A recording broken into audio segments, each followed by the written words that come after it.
the morning of Wednesday, January 12th, Victor had been murdered.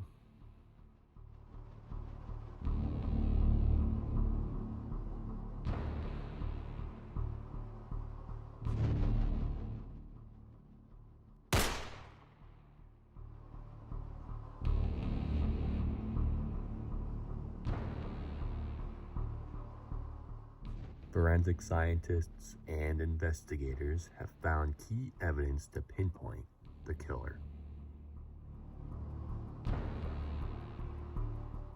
First, here is the lead investigator.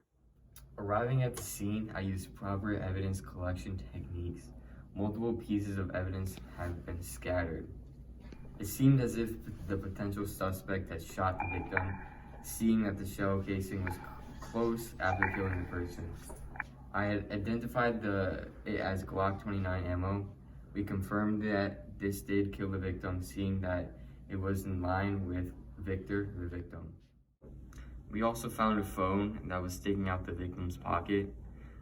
We figured there could be some fingerprints on there, so we properly sent it to a fingerprint scientist. I had also found a note close to the crime scene noting, "The stress of being the head of the company and the responsibilities that come with it become too much to handle, so I've taken my own life to escape."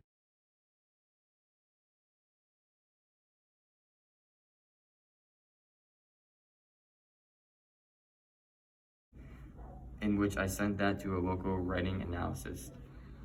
Proper packaging and evidence collecting had been done prior to sending it to the scientists. Now, here is the detective. On the scene, there was blood scattered everywhere, but we focused on one specific area. I took a sample of the blood, packaged it, and sent it to the local lab that the family of the victim told us the victim went to. The lab checked and confirmed that the blood we found did match the victim.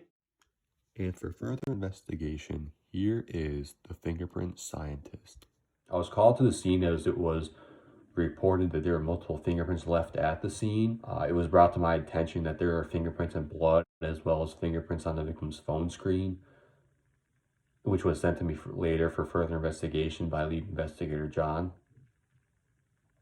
The following days, I had tested the fingerprint in blood as well as the fingerprint on the phone, and we found that the blood was touched by the pointer finger based on the full design of the print. Once we got clear identification of the fingerprint science, we cross-checked our work with the FBI database. And that database had shown that their fingerprint and blood matched 3 people, of which we found. The fingerprint on the phone screen was much more clear, and after cross-checking with the FBI once again, we found that there were 2 people who came up that matched the fingerprint and the blood, Joe and Jack. Now, to finish it off, here is the writing analyzer. Investigator John Doe has sent the note from the crime scene to me, and I happily offered to help out in identification of the killer. I was given access to the FBI database holding tax records of both the identified suspects and the victim. Based on comparing both of the tax records, the note seemed to fit one suspect, Jack.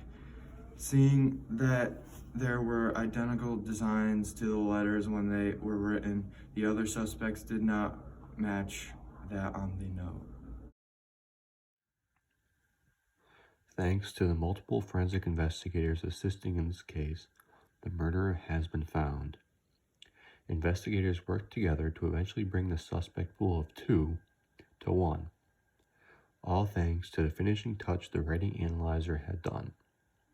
Joe and Jack's writing pointed to Jack being the suspect, the murderer who killed Victor. His attempt in distracting the investigators by leaving a fake suicide note had worked against him.